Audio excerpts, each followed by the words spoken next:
world? It's me, your good buddy, Uncle Ben. Me, Hollywood Steve. And we're here celebrating the month of Novampire, which, as any avid listener of our wonderful podcast, Dead and Lovely, knows, means that for the entire month of November, we review nothing but vampire movies based on votes from you guys. In no particular order, these are our top 5 favorite vampire movies. As anybody who listened to episode 82 of our podcast knows, we here at Dead and Lovely love ourselves some Near Dark. Catherine Bigelow's very dark, very grimy vampire movie that subverts a lot of the rules. Yeah, definitely. And we love that movie because it kind of portrays vampires more as like scummy drug addicts rather than sexy vampiric beasts. And because Bill Paxton is insane. So great. Oh, you!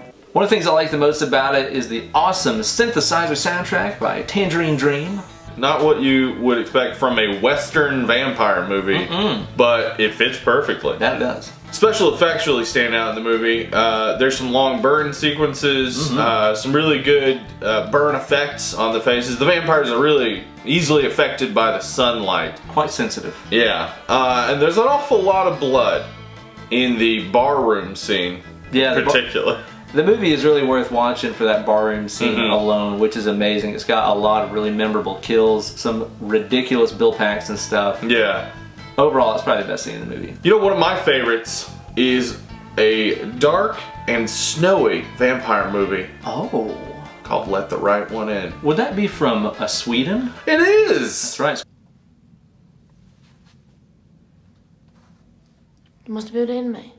Got an American remake that is okay. Sure, yeah. But just watch the original. It's darker, grittier, grimier, and I think just the child actors and stuff do a better job of it, which is really important because, you know, on top of being a great vampire story, it's got all these really great, like, coming-of-age story kind of elements. Yeah. It's about young teenagers and young love and gruesome murder. All the best things. Dealing with bullies through gruesome murder. More of that. It's a very bloody vampire movie and very great cinematography. Wonderful contrast, very moody scenes with wonderful interplay between dark and light. I like it a lot. Yeah, definitely. And all those super bleak, Swedish, you know, winter landscapes. Everything just seems so dead and cold. Perfect place for vampires. Exactly. You can check out an upcoming episode, Let the Right One In, episode 84. That'll be out next week. In the future, Steve, what would you tell somebody if they wanted to watch themselves a vampire talkie that was affiliated with the likes of Robert Rodriguez, Quentin Tarantino, and more? I'd say From Dusk Till Dawn, my friend. I think that's a fantastic choice. And it's a cool choice, too, because for about 2/3 of the movie, you would have no idea that you were watching a vampire movie. Just seems like a crime movie. Yeah. You know, like Robert Rodriguez, Quentin Tarantino. Yeah, this is a crime movie. The thing about this movie is, whenever you watch it for the first time and you don't know anything about it, it's one of the most memorable film watching experiences I think that you'll ever have. It's one of those ones that I wish I could watch for the first time again. And I love showing it to people and not telling what it's about, just so I can see their reaction whenever they finally get to the titty twister bar and this movie is revealed to be a batshit crazy vampire movie. One of the things I love about From Dusk Till Dawn is how much joy it takes in killing vampires. It really does.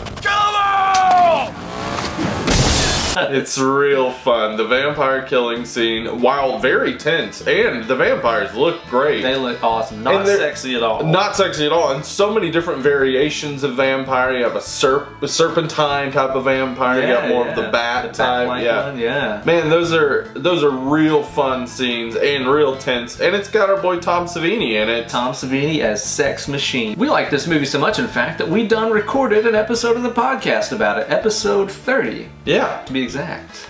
I'll tell you guys what, not only is this next movie one of the best vampire movies of all time, it's also just one of my favorite movies, period. Bram Stoker's Dracula. Oh yeah, that's a beautifully shot movie.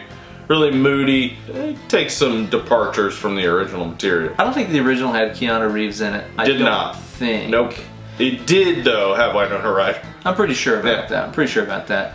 But you know, it really tells you something that this movie is so good that you tend to forget about Keanu's completely wooden, mannequin-like performance in the movie. Count Dracula, because it's full of so many other great performances, like Gary Oldman. Oh, Gary Oldman's Dracula so good in it. Is unbelievable. Tom freaking Waits as Renfield. Anthony Hopkins as Van Helsing. Yeah, just a nutty Van Helsing. Yeah, so over the top and wonderful. It's fun to see Anthony Hopkins that way, too. Oh, he's chewing the scenery up in it. It's fantastic. And dude, the sets, the soundtrack, the costumes won an Oscar. Yeah.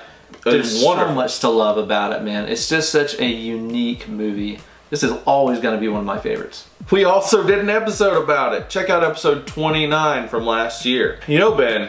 Yeah? Sometimes I like when comedy gets into my horror. Just mix them up a little bit. Mash them up a little bit. I agree. That can work well. Yeah. And there's no better horror comedy than What We Do in the Shadows. That is dang correct. It's got that great subdued New Zealander sense of humor. Our boy Taika Waititi, who you guys might know from directing Thor Ragnarok. So for those of you guys who haven't seen What We Do in the Shadows, it's kind of a Christopher Guest style mockumentary. Yeah. You know, kind of along the lines of like Spinal Tap and Best in Show and stuff like that. And it's about a couple of vampires that all share an apartment. And it's fantastic. It's absolutely hilarious. We get to see various types of vampires instead of choosing one set of vampire rules or type. We get to see the Count Orlok style Nosferatu vampire. We get to see the sort of Elizabethan proper vampire. We get to see the sexy sort of vampire played by Jermaine Clement. And we also have a new type of Twilight-y kind of teenage vampire. The movie Twilight, have you seen it? Okay, I'm the main guy Twilight. You know the main guy? Twilight? That's me. There's some werewolves getting mixed up in the shuffle too. It's fantastic, man. I think this is the kind of movie that if you really enjoy a lot of other vampire flicks, you'll like this. Again, the same way that like if you like heavy metal and stuff, you like Spinal Tap, you get all the references and stuff of what they're making fun of. If you like vampire mythology and movies and stuff, I think you'll enjoy What We Do in the Shadows because you'll be laughing at all the inside jokes that are all over the movie. And be sure to check out 2 weeks from now, episode 85, when we cover What We Do in the Shadows. In the future, Well, thank you guys for watching our top 5 vampire movies. You can always come back to us for more vampire information by checking out our podcast. Thank you guys so much for watching it. Be sure to let us know in the comments below what your top 5 favorite vampire movies are. Do that down there. Be sure to like this video and subscribe for brand new videos every single week. And be sure to ring that dang bell thing down there for notifications about when we put them up. Steve, where can they follow us on social media? At Dead Lovely Pod on Instagram and Twitter. We have a Facebook group, Dead and Lovely Horror Movie Podcast group. And you can email us at deadandlovelypod@gmail.com. Yes, indeed. Thank you guys so much for watching. Now go out and enjoy this wonderful month of Novampire. So I know a lot of you guys just watched this and you're saying, but Ben and Steve, where's the Lost Boys on this list? Well, I'll tell you what, guys. I damn well wanted to put it on the list. Steve didn't. Thumbs down to the Lost Boys. Sax Man, you get out of here. No, bring it in, Sax Man. Bring it in. I want to just hug your oily body.